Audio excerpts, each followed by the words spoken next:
Thank you for joining us on ERi-TV English News Broadcast, dear viewers. This is Heaven Johans, your news anchor for this session, inviting you to stay with us and presenting you with our local and international news for today, Friday, the 29th of November, 2024. Do stay tuned with us once again, and let's begin with the major headlines.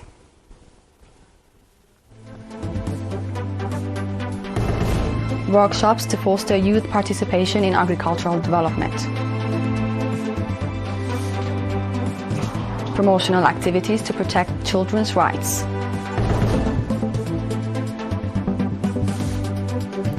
Chad ends military cooperation with France.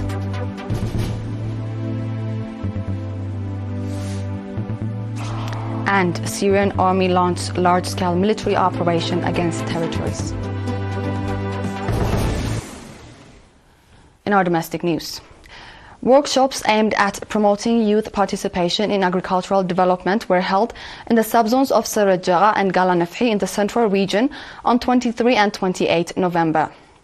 At the workshops, heads of agricultural offices in the subzones emphasized that the Ministry of Agriculture has launched a 5-year strategic plan 2024 to 2028 to strengthen agricultural initiatives through collaboration with key stakeholders. The heads highlighted the critical role of youth in implementing this strategic plan. The workshops featured presentations on topics such as water and soil conservation, seed and livestock development, as well as fisheries. Additionally, exemplary farmers shared their experiences, offering valuable insights to participants. Mr. Samsom Kifle, head of the National Union of Eritrean Youth and Students branch in the region, stated that the workshops aimed to build the capacity and creativity of youth in agricultural development by equipping them with modern technology. He noted that the ultimate goal is to ensure access to nutritious food for all.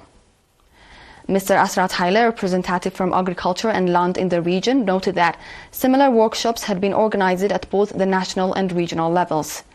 He explained that the objective was to foster broader discussions with implementing partners to enhance agricultural initiatives. Mr. Tekiek Alata, Director General of Administration and Finance in the Central Region, praised the youth as key drivers for development programs. He called for their increased participation in implementing the Ministry of Agriculture's initiatives.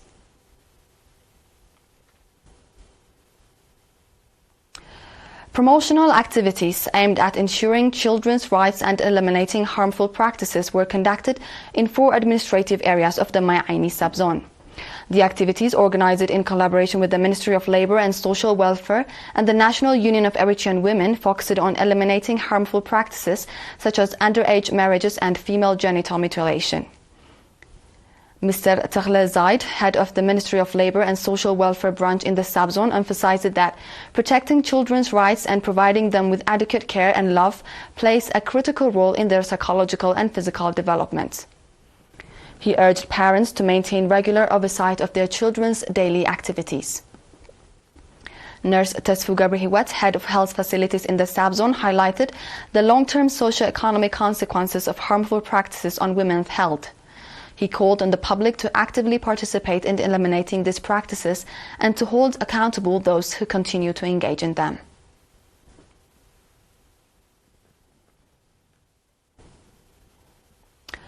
A training session focusing on the importance of research and documentation of intangible cultural heritage was conducted in the southern region.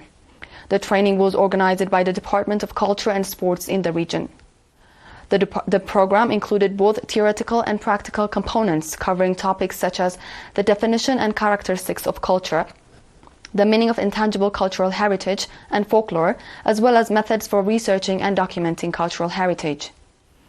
Mr. Abraham Johannes, Director General of Culture and Sports in the region, stated that the participants included college graduates specializing in anthropology with significant experience in the field, veteran artists, members of the Commission of Culture and Sports involved in the administrative roles, and representatives of partner institutions.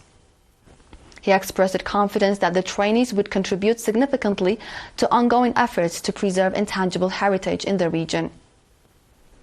Mr. Habtaab Tesfatzion, Governor of the Southern Region, emphasized the importance of researching and documenting intangible heritage. He also advocated for the continuation of such training programs to further enrich cultural preservation efforts. The training concluded with a presentation of folklore videos as well as cultural and artistic performances.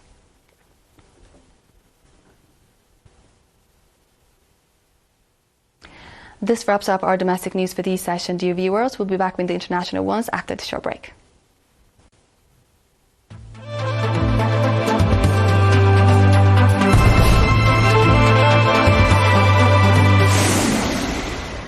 Welcome back. The Republic of Chad has said it is ending its defense cooperation agreement with former colonial power France, a move that will require French soldiers to leave the Central African country. Foreign Minister Abdulrahman Kolam Allah at a press briefing yesterday, hours after a meeting between French Foreign Minister Jean-Noël Barrot and Chad's President Mohamed Idriss Déby, said that Chad, a key Western ally in the fight against armed groups in the region, wanted to fully assert its sovereignty after 66 years of independence.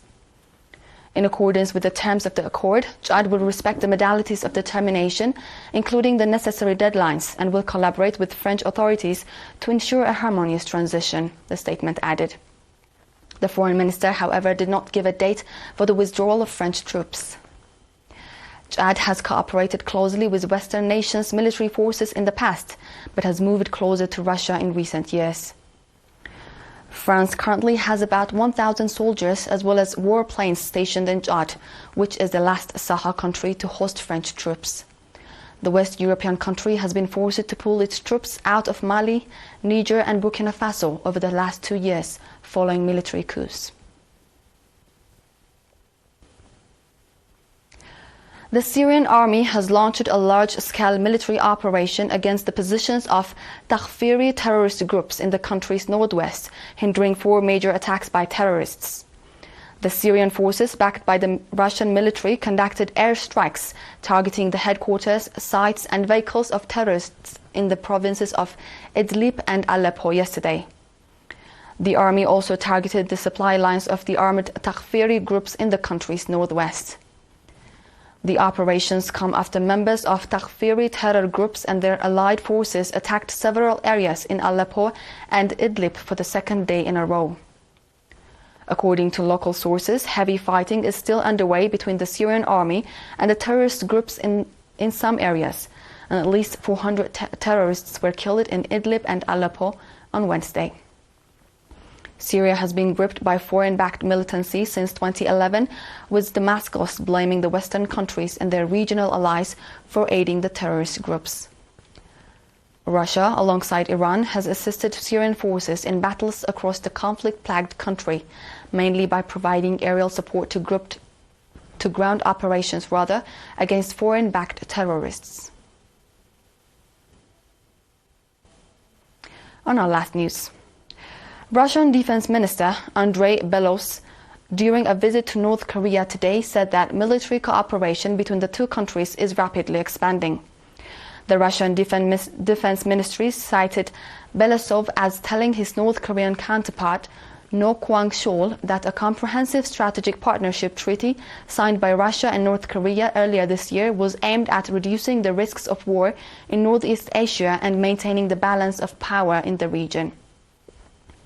Today's talks would strengthen the strategic partnership in the military sphere between Moscow and Pyongyang, the official said. Russian news agencies reported that the official was due to hold talks with the military and political leadership of North Korea.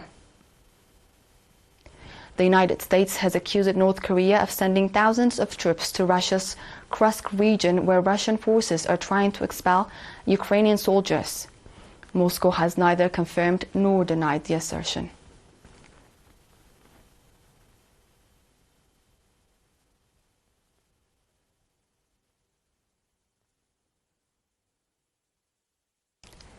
With this, we conclude our news for this session. Dear viewers, we'll be back with the major headlines after the short break,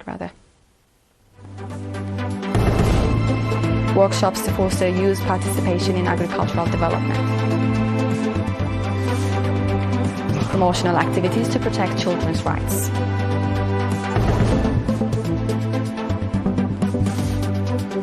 Chad ends military cooperation with France.